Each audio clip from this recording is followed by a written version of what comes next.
Joining us left to right on your screen are head coach Tony Vitello, starting pitcher Chad Dallas, and third baseman Jake Rucker.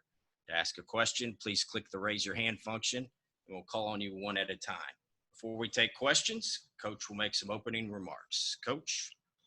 Yeah, I mean, kudos to the people running the deal, and then also our people that decided to throw that block party.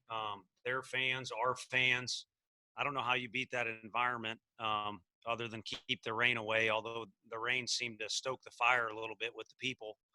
And then I was impressed that the guy to the left of me for a lot of different reasons tonight, but mainly he was out there, got an out in a torrential downpour, and then looked like he was on his way to get another one, but then waits out the rain delay. So that's the thing that most sticks in my mind is how great the environment was and how gritty and gutty the guy to my left is, kind of like Scotty Skiles, they used to say.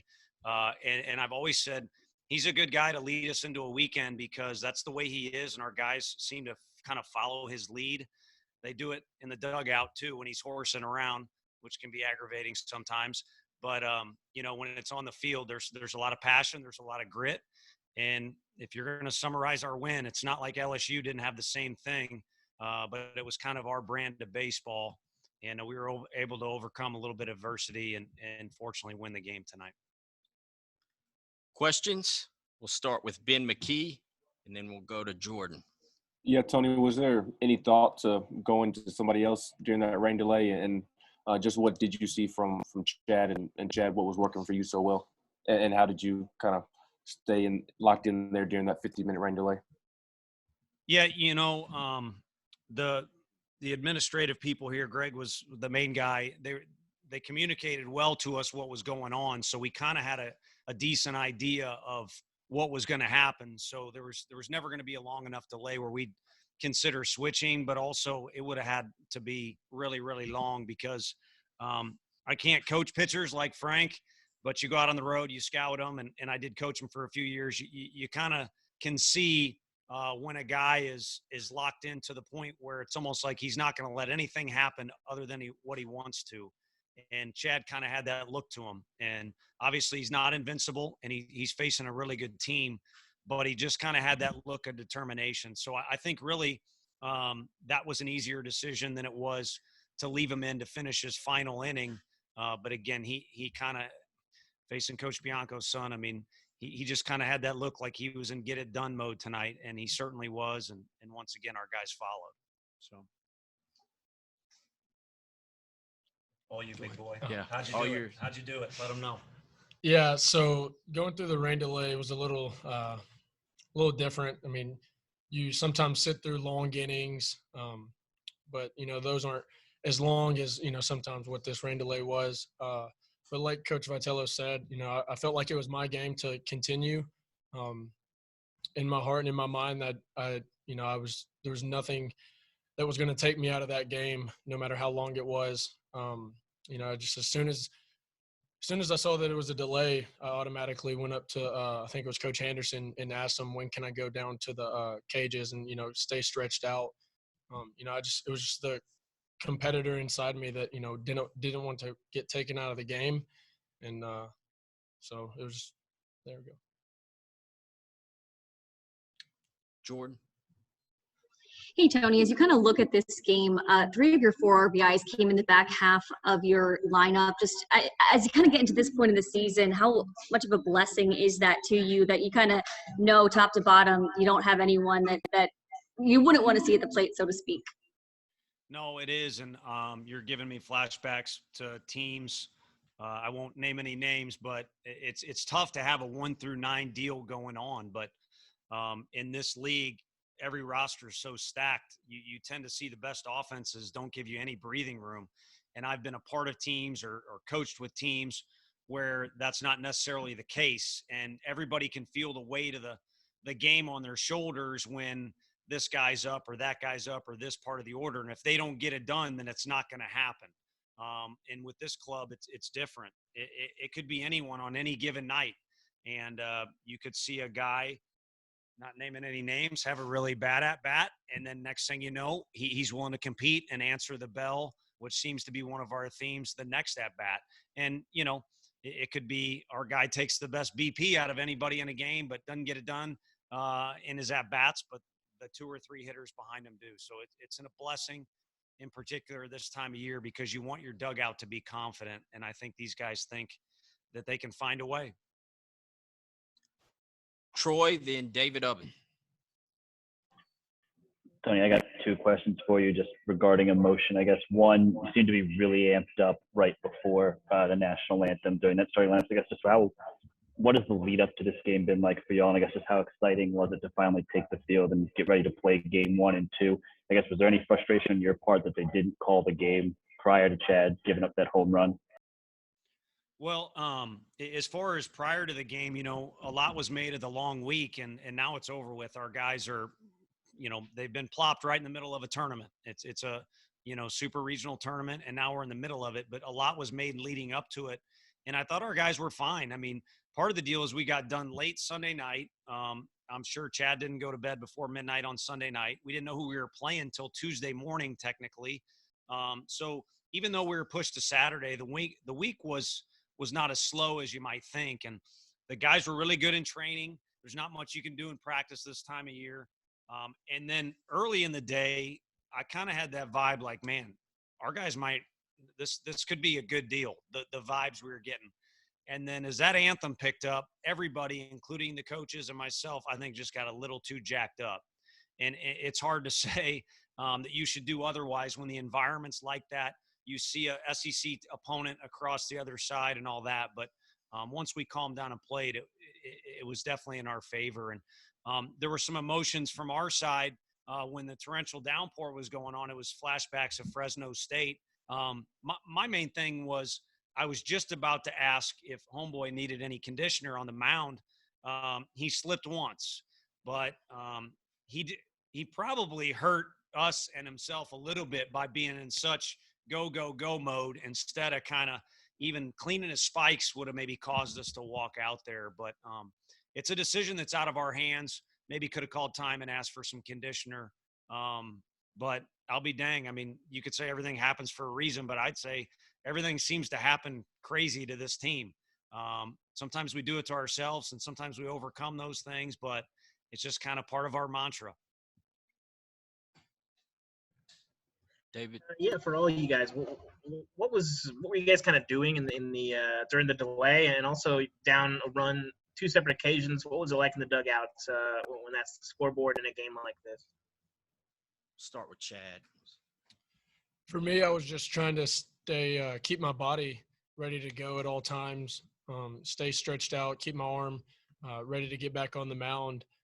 And, the dugout vibe was it. For me, it felt really good, even when we were down. You trust everybody else on the team as much as possible. They can get it done whenever and whichever situation. So you just stay positive and just wait for something to go your way. Jake? Yeah, adding on to what Chad said, like we were just hanging out in the locker room, playing some music, trying to keep the vibes up, and just try to stay focused. And even though it was 50 minutes, we just weren't really worried about the rain delay. We were just worried about us, and not really worried about anything else. Just getting ready to go, and whenever they call us back out on the field. Coach? Yeah, I mean, you try and keep you should have seen a couple of our younger coaches running around like mad. You kind of just try and keep it organized. You don't want the frustration of being down 1-0 to carry over, but you also don't want them to get so giddy that they can't get locked back in, because we knew it was going to be a quick turn, whenever they allowed us to get back on the field. So all in all, I think the kids do a good job of managing themselves in a lot of situations. And that's one where you kind of just don't do anything. You hang out, or do less, like forgetting Sarah Marshall. Will Backus, then Ryan Shumpert. Yeah, Tony, what does it say about this team's identity that it keeps getting pushed in or put into high pressure situations like you had a couple times today, and it keeps delivering for the most part? Zero regard for their coaching staff's heart or arteries or however that stuff works scientifically. But, you get to this time of year, it's not going to be easy. You play in our league, it's not going to be easy. You kind of win some games, or you do some things, and you show up on social media, and on Tuesday, people are coming in here to take something from you. It's never going to be easy, and we've never asked for it to be like that. It's been kind of a rough go since day one when our coaching staff first got here to get to where we want to get, and we're still working towards those things. But again, it's never going to be easy along the way, and somehow or somewhere in the whole mix of this, the kids have kind of embraced that and almost kind of welcomed it. And I think that's helped them, succeed in the situations you're kind of referring to. And a lot of that starts with leadership. And so we have two good candidates sitting to the left of me as it relates to that.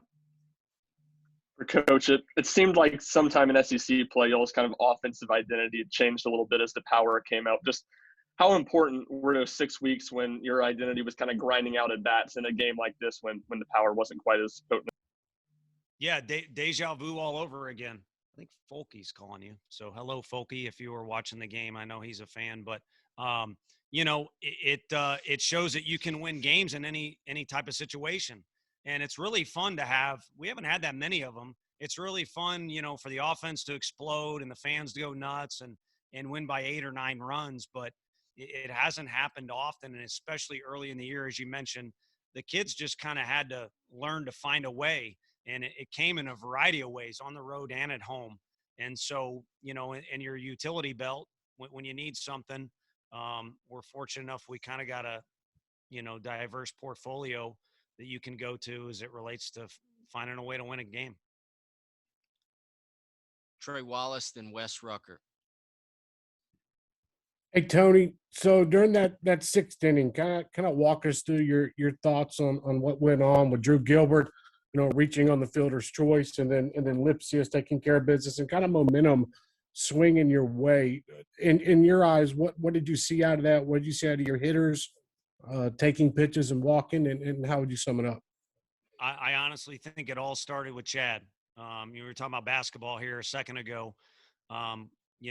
A lot of great basketball coaches say your best offense is defense.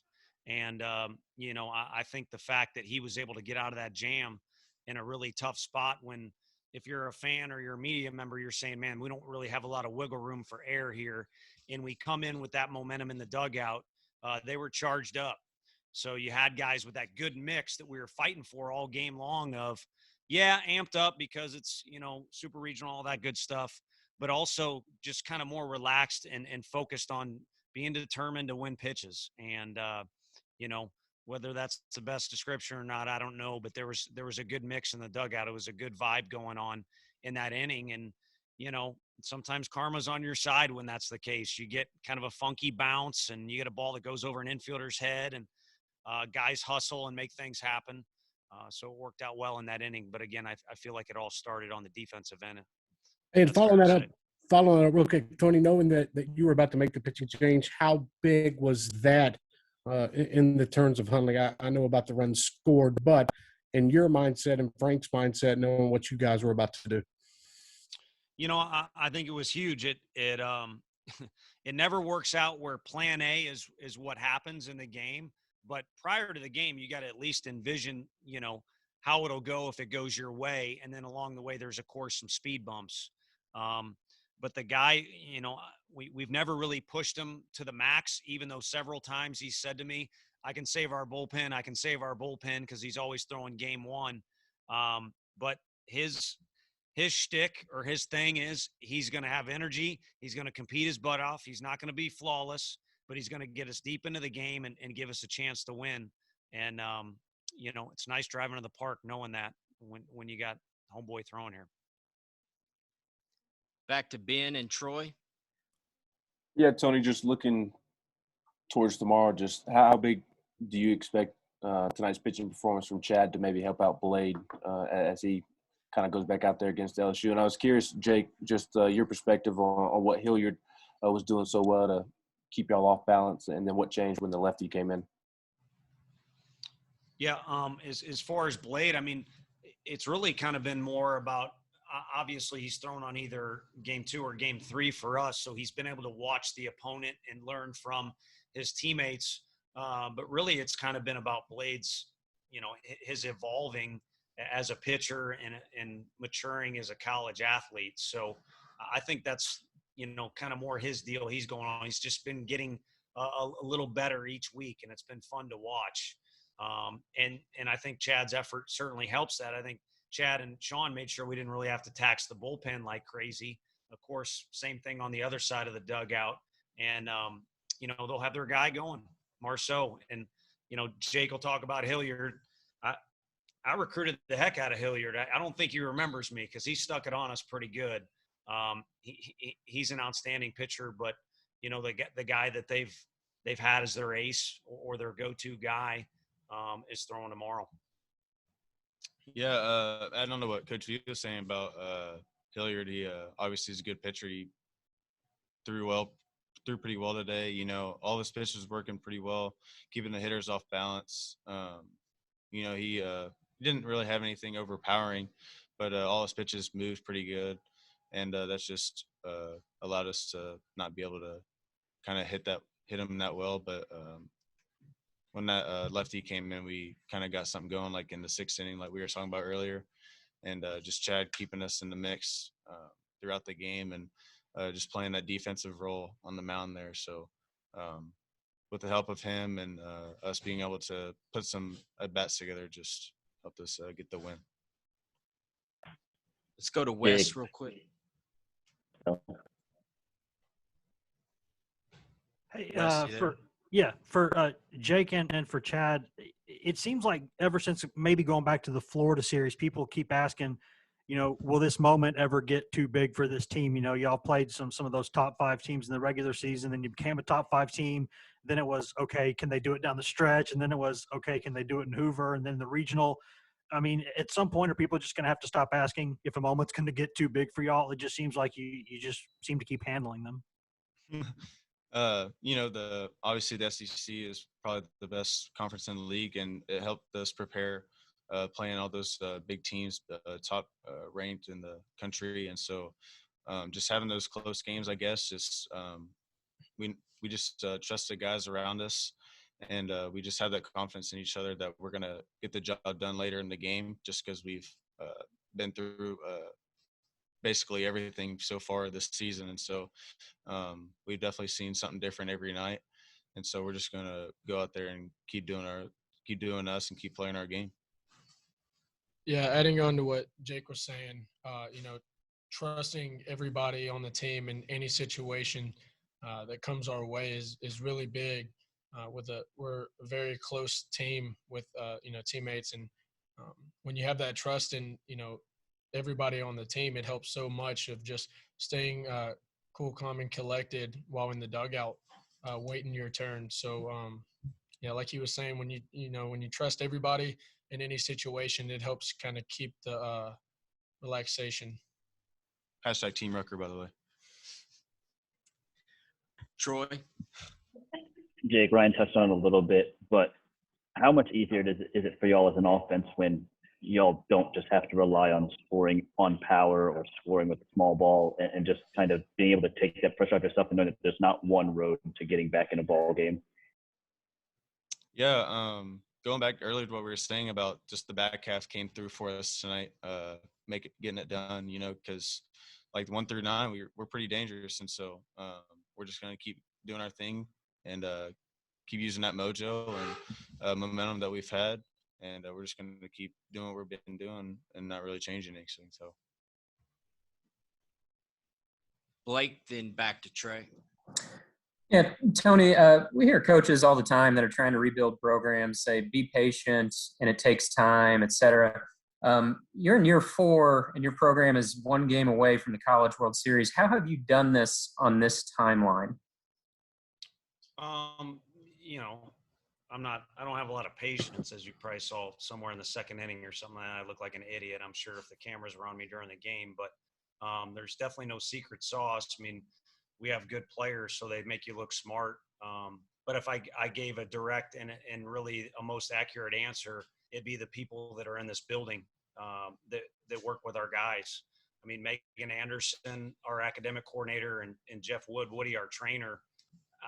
I mean, I've been doing this a while, and I don't mean to offend anybody else, but it's not even close. Those two on how they do their jobs. So I think we have good people working with good kids, and it makes it a little easier. Not super easy to sleep at night, but it definitely makes it easier to sleep at night. So. Hey Tony, during the rain delay, I want to go back just a second. Was there ever a thought between you and Frank, kind of what you guys were going to talk to the team about? Were you going to say anything, or did you just kind of leave it alone and let the players kind of just hash it out on their own? Yeah, I mean, I hate being overly honest with these guys here, but I kept going to each assistant and saying, am I going in there and saying anything? And everybody just said, leave him alone. And, that's me just, I wasn't exactly happy with kind of the presence that was there. It's not like anything was wrong, but it wasn't themselves. They were kind of going outside themselves a little bit, maybe too amped up, whatever you want to call it. But I just gave it a great example of what I was talking about before. I wasn't throwing BS out there. There's really good people that are really great at their specific job, and they know these kids well because they're around them so much and take so much pride in it. So I asked them for advice before I almost do anything, and they were right on. Just let the guys be. They, Ruck said it a few times. Mojo, they kind of got their own deal going this year, and so they've got a lot of latitude, and they do a great job with it. Last question, Ryan.